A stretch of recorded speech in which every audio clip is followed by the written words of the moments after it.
don't look at the numbers too much. Today's social media platforms will be irrelevant in 10 years. They don't matter. The numbers don't matter.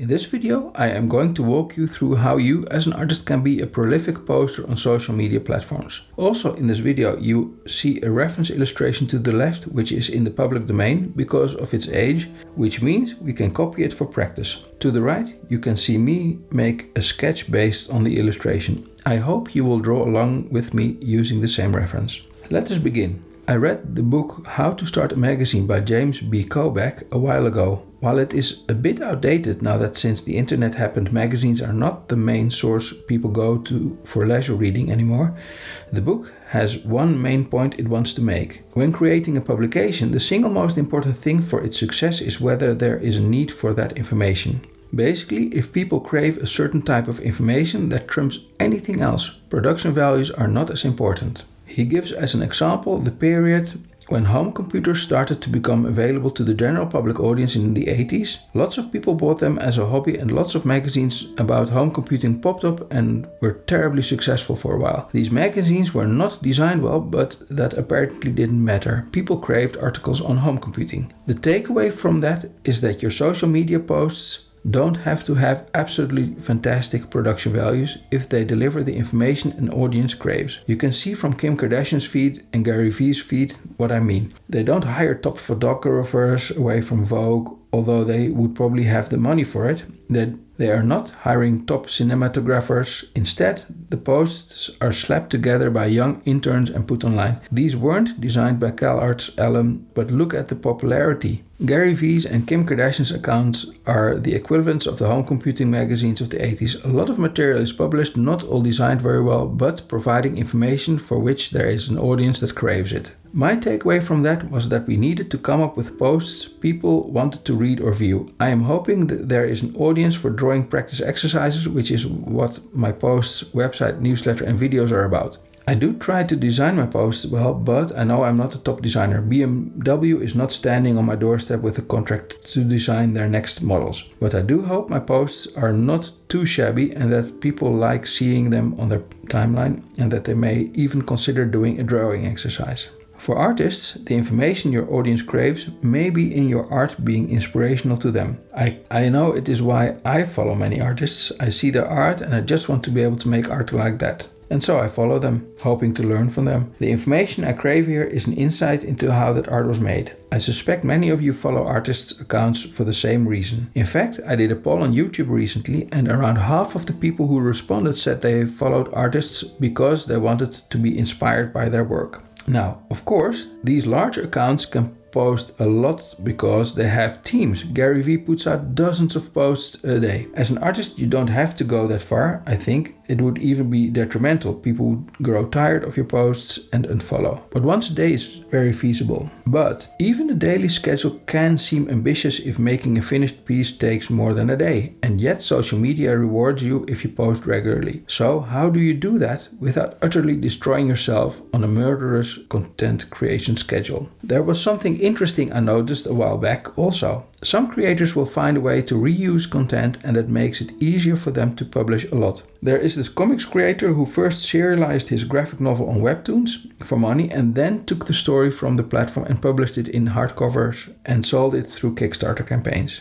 Gary Vee has had posts where he explains how he can come up with so many posts. He might say something in response to a question someone asks, which one of his employees films. This video can then be used in a YouTube video, an Instagram reel or IGTV. The same clip can be used several times even. Maybe he says something interesting in it and that can become a tweet. But wait, if he takes a screenshot of the tweet, that can become an Instagram post. Gary Vee has an enormous archive of material he produced over the past 20 years. It helps to produce a lot so that you can mix and match and pick and choose what to use for publication later. I draw every day. I make several sketches a day. I try to make sure I can use these sketches as illustrations for one of my drawing exercises or for my blog, which is also my newsletter. I can use the illustrations as posts on Instagram, Twitter, Reddit, Tumblr, ArtStation, Pinterest. I don't do all of them, but I could post the same image on all these platforms. Also, I film myself drawing these illustrations so that I can make them into YouTube videos and Instagram Reels and IGTV if I would want to. I am only doing YouTube videos at the moment. The images as part of the respective drawing exercises and the links to the videos get through my newsletter. I write articles on daily drawing habits, which I can then send through my newsletter. I use it as a caption for an Instagram post, create a blog post for it, or use it as a text for a YouTube video. I might answer a question on Reddit or Quora and use that answer as a basis for one of my articles. I might tweet snippets from the articles I write. I basically film myself as I draw illustrations, I write YouTube scripts and blog posts, I record the YouTube audio, and the art and text I created give me a lot of freedom to mix and match and create posts for the various platforms. Because you do need to design each post so that it feels like a native post for that platform, that it belongs there. So method 1 is reuse. That's a trick. Reusing your art in different ways to make many posts for different platforms. Another thing you can do is create art that looks good but does not take a lot of time to create. There are many successful artist accounts where they show you sketches or drawings they made that day. These can be well drawn, loose and lively and beautiful to look at, even though they took the artist maybe 20 minutes to draw, which means they can make several of these drawings in one day. There are these artist accounts where the artist just posts beautiful warm-up sketches. This is useful because you will burn out occasionally and you need to be able to rest. It is good if you can make several days worth of posts in one day so that you can work ahead and make a buffer of posts, and so you can keep posting while you are on a well-deserved break. That is method 2. Create art that looks good but takes little time to make. Single line art, for example, can be beautiful when framed or used as a tattoo. Artists make money creating these and they can easily upload the post every day, as they can easily make more than one of those drawings in a day. This way of drawing is popular on Instagram, probably because the art looks really good and can be made in a relatively short time. It is fascinating to see how the publication landscape is changing. Who reads magazines anymore? For the same fix, we now go online and read things posted on social media or blogs. It is fascinating to study the people at the forefront who are figuring out how to be a publisher in these times. So, the 3 steps to be prolific online are: 1. Have information to post that people crave so you don't need to have amazing production values. 2. Reuse content as much as you can. And 3. Make sure you are able to create multiple posts worth of content on a day so you can work ahead and create a buffer, so you can take some well-deserved rest occasionally. Above all, I think, have fun with it and don't look at the numbers too much. Today's social media platforms will be irrelevant in 10 years. They don't matter. The numbers don't matter. Make stuff that outlives these platforms, like, say, timeless art, which you can still mix and match for future social media platforms 20 years from now. So my advice is to have your own website or blog and newsletter, and to make the art you want to make, to own it all, and to then look at everything you produced and to find ways to mix and match these to create posts for the various social media platforms, using that to lead people to your website and newsletter.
Thank you for listening and thank you for watching.